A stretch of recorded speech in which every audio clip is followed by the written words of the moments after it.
The projection screen still glowed with my findings when they all stood in unison. 12 executives, their faces contorted with a mixture of anger and disdain, pushed back their heavy leather chairs simultaneously, as if orchestrated by a silent conductor. My voice died at mid-sentence, right as I was explaining the alarming quality failures I had uncovered in our newest line of medical equipment. "We are done listening to these complaints," Gregory, the chief operating officer, announced to the room. His voice carried that particular, grating timbre of someone who believed himself completely untouchable by ordinary rules. "This presentation is a waste of valuable time." The rustles of expensive suits filled the conference room as they gathered their high-end tablets and leather notebooks. No one looked at me. No one spoke a word. The methodical way they ignored my presence felt calculated to maximize the humiliation. "The numbers speak for themselves," I said, struggling to maintain my composure as the cold air conditioning hummed in the background. "Our customers are perfectly satisfied," interrupted Madeline, the vice president of operations. Her polite smile never wavered as she added, "Perhaps you should consider whether you are suited for this level of corporate responsibility." They moved toward the exit in a tight, protective cluster. The sound of their expensive leather shoes against the polished floor seemed impossibly loud in the sudden silence of the boardroom. 12 executives, the entire leadership team of the company, walking out while I stood there, hands still raised toward the projection screen that showed indisputable evidence of their negligence. Lawrence, the chief financial officer, was the last to leave the room.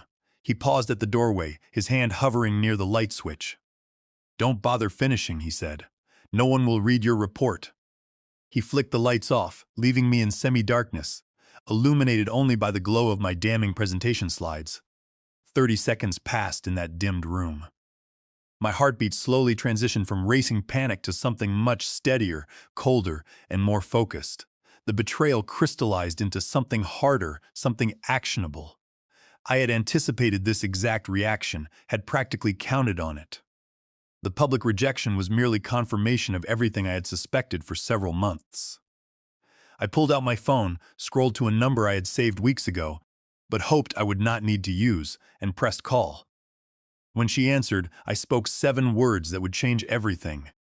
"They did exactly what you said they would." "All of them?" asked the voice on the other end, belonging to Clara, the lead investigator. "Every single one, and it is all recorded," I replied. A pause followed, filled with static. "Give me 4 hours," Clara said.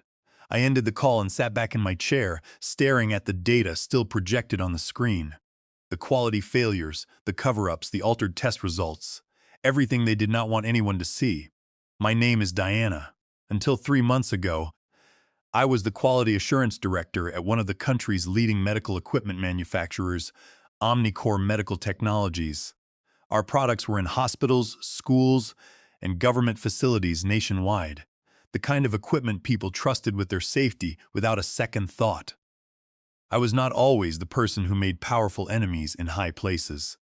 Growing up in a small industrial town, I learned early that systems had flaws, but honesty mattered above all else. My father worked 30 years at the local manufacturing factory, coming home with hands stained with machine grease and stories about managers who cut corners to meet production quotas. When that plant closed forever, after a preventable accident that injured several workers, I promised myself I would never stay silent if lives were at risk. My reputation in the medical supply industry was built on thoroughness and absolute compliance. I fixed broken systems without damaging the companies that employed me. I was known as someone who found practical solutions, not someone who created unnecessary problems. That is why they recruited me. "We need someone with your high integrity," Gregory had said during my final interview, his smile warm and convincing. "Minor inefficiencies have crept into our testing processes. A pair of fresh eyes is all we require." My predecessor, Victor, had left suddenly under what they claimed were health issues. His team seemed oddly reluctant to discuss him. When I asked about his documentation, I received vague responses about his unique archiving system that had not been properly transferred before his departure. The first warning sign came during my initial facility tour. "Brenda, A quality technician with 8 years at the company showed me around the production line with mechanical precision. Her answers felt rehearsed until we reached the testing laboratory. When I asked about their validation protocols for the infusion pumps, her eyes darted toward a small camera in the corner before she answered. "We follow established company procedures," she said, her voice tight and strained. Later that week, I found testing results that did not match the manufacturing outputs. Equipment that failed critical safety checks was being shipped to hospitals with approval signatures already on the documents. When I brought this to my team, they stared at their hands, silent and afraid to speak. "Just follow established protocols," Gregory instructed when I requested a private meeting to discuss the discrepancies. Previous leadership complicated things unnecessarily. The next day, a bonus notification appeared in my company bank account, substantially more than my contracted salary amount. No explanation was provided, but the message was clear. I declined the bonus and continued investigating. The patterns of systemic deception became clearer with every document I uncovered. Our flagship medical infusion pump line, which was used to deliver critical medication to thousands of vulnerable patients in hospitals across the nation, had safety flaws that were being deliberately concealed from regulatory inspectors. The testing software had been modified to automatically bypass failures, giving the illusion of a perfect safety record. Customer complaints regarding sudden dosage fluctuations were being redirected to a separate, private server and buried deep in the archives. I sat at my desk for hours, cross-referencing serial numbers with shipment manifests and calibration reports. The discrepancies were staggering, pointing to a massive failure rate that should have triggered an immediate recall. "The issue is not with the product itself," Madeline explained when I presented my initial findings to her privately in her spacious office. "It is with user expectations. Every industry has acceptable margins of error, Diana." "Not when those errors could harm people," I countered, keeping my voice calm despite the frustration rising in my chest. She slid a thick folder across her desk. Inside was a revised employment contract with a substantial salary increase and an unusual confidentiality clause. "Everyone benefits from regulatory flexibility," she said, tapping the signature line. "We reward team players generously." I took the folder, told her I would consider it, and continued gathering evidence. I knew that signing such a document would make me complicit in their fraud, and I had no intention of letting them buy my silence. That night, I received an anonymous email containing the original safety reports, the ones that had been altered in our official database. The sender's message was brief: Victor was not sick. The morning of my presentation to the executive team, I found Brenda waiting by my car in the dark parking garage. "They are setting you up," she whispered, constantly checking over her shoulder as if she expected someone to jump out from the concrete pillars. "They have told everyone your report is an attention-seeking exaggeration. Gregory already has your termination paperwork prepared and signed." "Why are you telling me this?" I asked, holding my briefcase tightly. "Because Victor tried to do the right thing too." Her voice cracked slightly. "He did not deserve what happened to him." She walked away before I could ask more. But the fear in her eyes, the same look I had seen in my entire quality team, solidified my decision. I made one crucial modification to my presentation slides before the meeting, removing one slide that contained the most damning evidence of all, saving it for another purpose. After the executives abandoned the meeting room, leaving me in the dark, I sat alone. The call I made was to Clara, the lead investigator at the regulatory agency overseeing our industry. She had been quietly building a case for months, waiting for an insider who could provide the keys to their encrypted servers. "I sent you everything from today," I told Clara.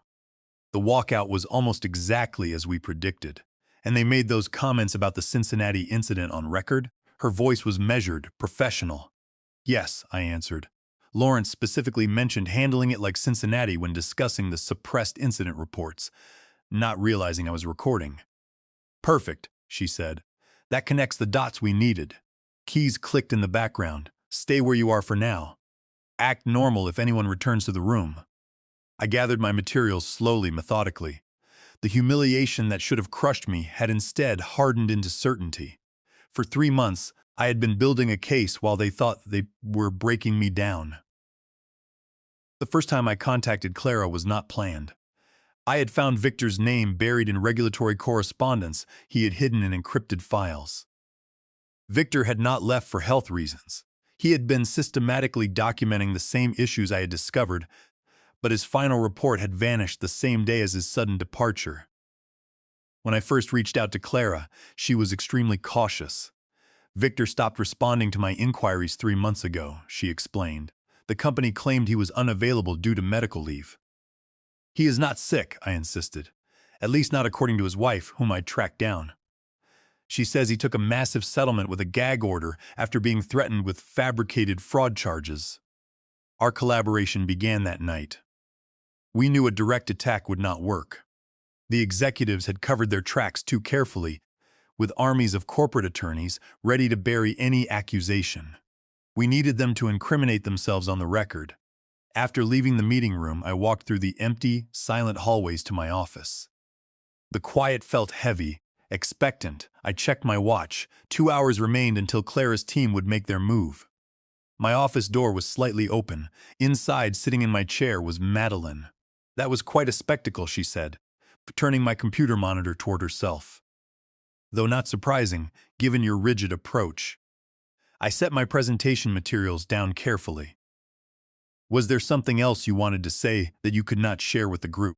She smiled that corporate smile that never showed teeth. You know, Diana, I actually argued for hiring you. Your reputation for fixing problems impressed me, but you misunderstood your assignment from the beginning, which was to fix the perception problem, not to create a new one. Madeline stood up, smoothing her skirt with an air of absolute finality. Your position has been terminated, effective immediately. Security will collect you and escort you from the building in 20 minutes. Whatever materials you have gathered, stay here in this office. Including my personal notes, I asked, maintaining my composure. Everything, she replied, her eyes narrowing. The company owns all work product created during your employment. I understand. I nodded slowly, maintaining a calm demeanor. Something in my quiet acceptance made her suspicious. This is not a negotiation, Diana.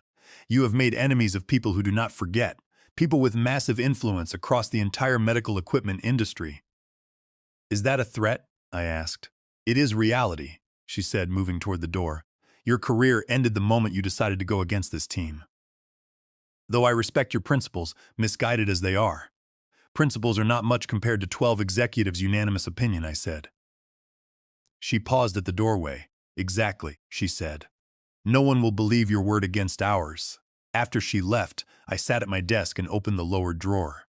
Inside was a small electronic device that had been recording every conversation in my office for the past 10 weeks. I slipped it into my pocket just as my phone buzzed with a text from Clara. We are ahead of schedule. 4 agents arriving now. Meet in the lobby in 10 minutes. I gathered my personal items, just enough to appear compliant without raising suspicion. As I walked through the quality department, my team watched, with expressions ranging from pity to sheer fear. Some knew what was coming. Others thought they were witnessing my final departure in disgrace. Brenda caught up with me near the elevator. They are saying you tried to blame production for design flaws, she whispered, looking around. Gregory is already announcing your replacement. Are they now? I pressed the down button. Interesting timing. What will you do? Her voice trembled. Sometimes, I said, stepping inside the elevator, you have to let people believe they have won before they realize they have lost. The lobby was bustling with afternoon activity. When the glass doors swung open, 4 individuals in dark suits entered, led by Clara. Her badge was already visible as she approached the security desk. Regulatory Enforcement Division, she announced, her voice carrying clearly across the marble flooring. We have a federal warrant to access specific company records and conduct immediate interviews. The security guard looked panicked, reaching for his phone. Within minutes, the lobby transformed into carefully controlled chaos. Employees stopped to watch the unfolding scene. Phones came out. Someone from the legal department rushed down, demanding to see the paperwork. I stood near the reception desks, observing as Clara handed over the documents and explained the situation with clinical precision. Her team dispersed toward the elevators, accompanied by thoroughly unsettled legal representatives. Gregory appeared, red-faced and hissing instructions to a junior attorney who looked increasingly alarmed. When Gregory spotted me, his expression transformed from anger to calculating suspicion. He strode over, positioning himself to block my view of the proceedings. "I hope you understand what you have done," he said quietly, his voice shaking. "This little tantrum will destroy more than just your career." "That sounds concerning," I replied. "Maybe you should share those thoughts with the agents upstairs." His face tightened. "You signed strict confidentiality agreements." "Anything I have shared was provided through proper regulatory channels." I finished for him. "Nothing outside standard federal reporting requirements." The color drained from his face as he processed the implication. I had not leaked anything to the press or competitors. I had simply followed mandatory reporting protocols they had been circumventing for years. "You have no idea what forces you are playing with," Gregory said, his voice low and threatening. "This company has survived worse than one disgruntled employee." I smiled, maintaining eye contact. "I am not disgruntled, Gregory. I am doing exactly what you hired me to do, ensuring quality standards are met." Something in my expression must have unsettled him because he stepped back. "Security will escort you out now." "Actually," said a voice behind him, "Miss Diana will be staying to assist our investigation." Clara stood there, her badge prominently displayed. "We have some questions about the presentation that was interrupted earlier today." The next 4 hours unfolded like a carefully choreographed dance of accountability. Federal agents moved through the building securing servers and documentation. Executives were isolated in their offices for interviews. Employees watched wide-eyed as years of careful deception began unraveling in real time. I sat in the main conference room, the very room where I had been humiliated earlier, answering questions and providing critical context as Clara's team built their case. Through the glass walls, I could see the growing realization spreading across the corporate office as whiteboards were filled with timelines and connections. At 4:30, Lawrence, our chief financial officer, was escorted from his office, ashen-faced and silent. By 5:15, 8 more executives followed, not in handcuffs, but clearly no longer in control of the situation. As they passed the conference room where I sat, Gregory locked eyes with me. The recognition flickered across his face. Understanding that the woman they had dismissed as incompetent had systematically dismantled their entire operation was almost worth the 3 months of anxiety and gaslighting. But this was only the beginning. What none of them knew yet was that tomorrow morning their carefully constructed house of cards would completely collapse. The evidence secured today was just one piece of a much larger puzzle, one that had been forming for years before I even arrived. The true scale of what was coming would not be clear until the emergency board meeting scheduled for 8 o'clock in the morning. By then, it would be too late for damage control, too late for expensive lawyers, too late for anything except watching their empire collapse, and I would be there to witness every moment of it. The next morning arrived with the surreal brightness that follows life-altering events. I dressed methodically. Charcoal gray suit, minimal jewelry, hair pulled back severely. Today was not about making an impression, it was about watching accountability unfold. Sleep had evaded me, but adrenaline provided perfect clarity. 3 months of careful documentation, strategic alliances, and deliberate patience were about to culminate in this emergency board meeting. The company headquarters looked different in the early morning light, vulnerable somehow. Security had been increased with unfamiliar guards, checking identification at every entrance. News vans waited at the perimeter of the property, held back by temporary barriers. Miss Diana, a woman I did not recognize, greeted me at the executive entrance. "I am Laura, assistant to the board chair. You are expected upstairs immediately." The executive floor was eerily quiet. Glass offices that usually bustled with activity stood empty, their occupants notably absent. Computer screens displayed login pages that would never again welcome their usual users. Laura led me to a side room adjacent to the main boardroom. Through a partially open door I could see people gathering, somber faces, urgent whispers, water glasses no one touched. "Wait here," Laura instructed. "The chair will call you in when they are ready." Alone, I checked my phone. A message from Clara. Second phase proceeding now. 9 search warrants being executed simultaneously. I smiled. Perfect timing. From the boardroom, voices grew louder. Someone was demanding answers. Another was insisting on immediate legal representation. A third voice, firm and authoritative, cut through the chaos. "This meeting will come to order," announced Harrison, the board chair. "We face unprecedented allegations that require immediate action." The door swung open. Harrison, a silver-haired man with calculating eyes, nodded at me. "Please join us, Ms. Diana." The boardroom contained 23 people, the full 12-person board, several senior executives who had not been at my presentation yesterday, and a cluster of grave-faced attorneys. The 3 empty chairs at the table were highly conspicuous. "For those who have not met her, this is Diana, our Quality Assurance Director," Harrison said, "or rather our former director, according to termination papers that were apparently filed yesterday afternoon. Papers I never approved." Murmurs rippled across the room. Harrison continued, "Diana has agreed to present her findings directly to this board before speaking further with federal investigators later today." Gregory, who sat rigid near the far end of the table, interrupted. "This is highly irregular.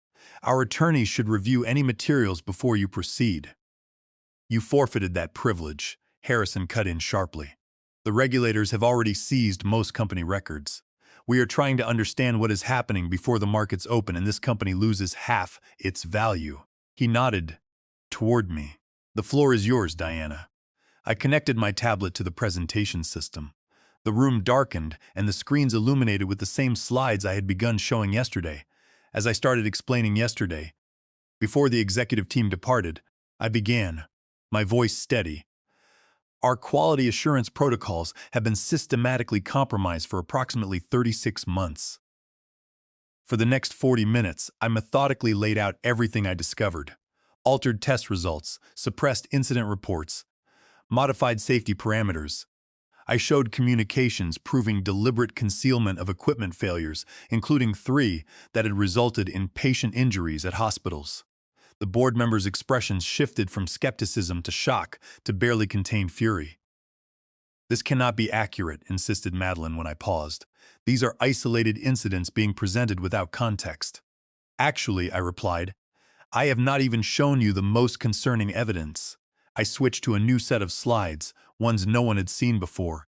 These contained financial records showing patterns of suspicious payments to offshore accounts following regulatory inspections, tracing diagrams linking executive bonuses to falsified quality metrics, and email chains discussing containment strategies for potential whistleblowers. "Where did you get these?" demanded Lawrence, his voice hoarse. "From your predecessor, Victor," I replied calmly. "Before he was forced out, he created secured backups of everything. He anticipated being silenced, just not how thoroughly you would do it." I turned to the board. Victor did not leave because of health issues. He left because he was given a choice: sign a settlement with a gag order or face manufactured fraud charges. His final act was encrypting these files with instructions that they be sent to specific people if he did not reset a digital timer every month. "That would be theft of company property," one corporate attorney interjected. Harrison raised his hand for silence. "Continue, please, Diana. When I was hired, I received an anonymous message with access information to these files. At first, I thought it might be a trap, but as my own investigation confirmed the same patterns Victor had documented, I realized the truth." I clicked to the next slide, which showed video footage from my presentation the previous day capturing the moment executive team walked out, including their disparaging comments. The crystal-clear audio brought a painful silence to the room. "You recorded that illegally," Gregory snapped. "Actually," I countered, "all meeting rooms in this building have automatic recording capabilities for archival purposes, as stated in the company policy manual under Section 4.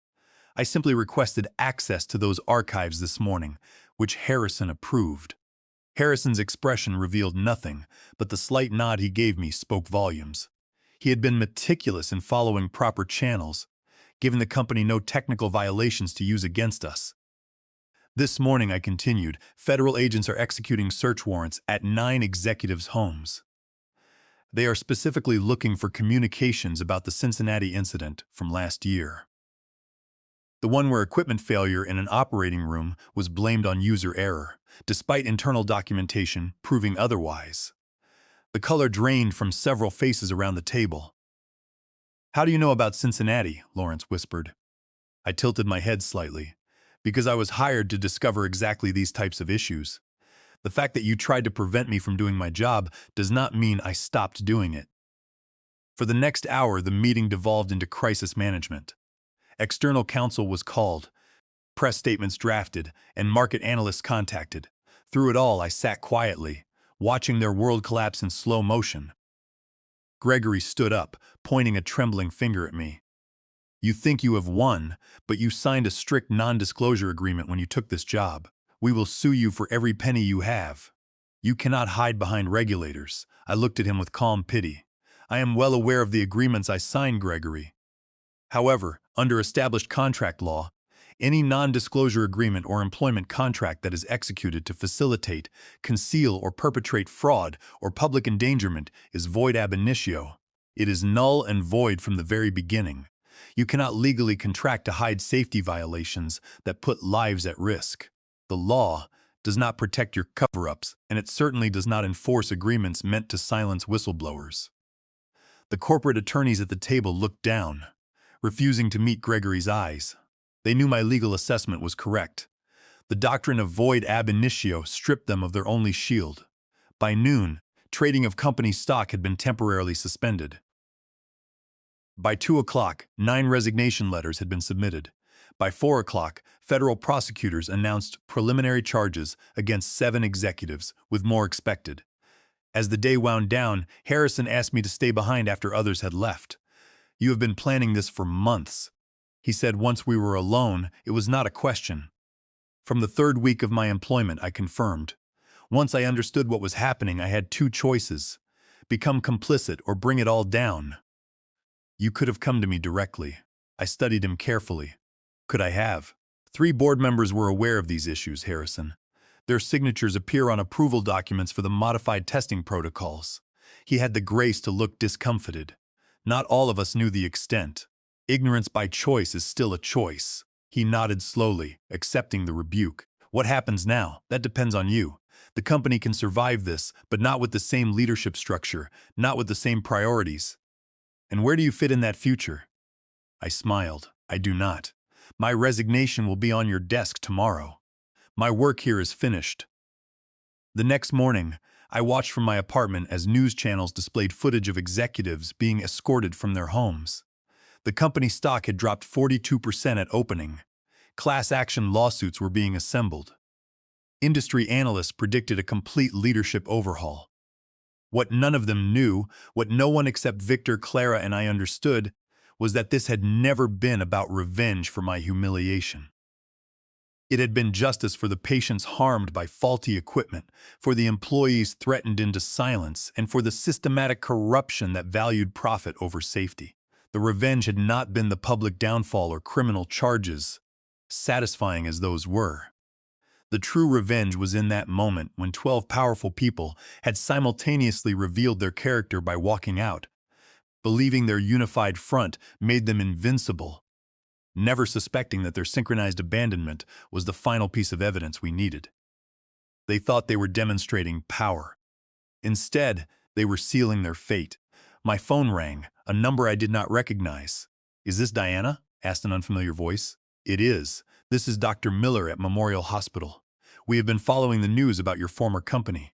Our medical safety board would like to discuss a potential consulting position helping hospitals identify compromised equipment.